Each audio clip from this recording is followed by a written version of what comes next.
SCP-151. Classe Euclide.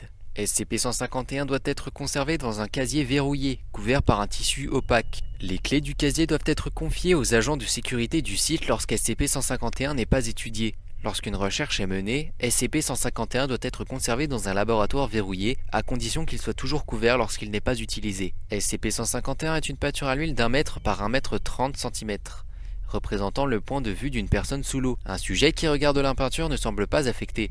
Toutefois, sur une période de 24 heures, la respiration du sujet devient de plus en plus difficile, aboutissant à sa mort. Les autopsies révèlent que les poumons du sujet sont remplis d'eau de mer.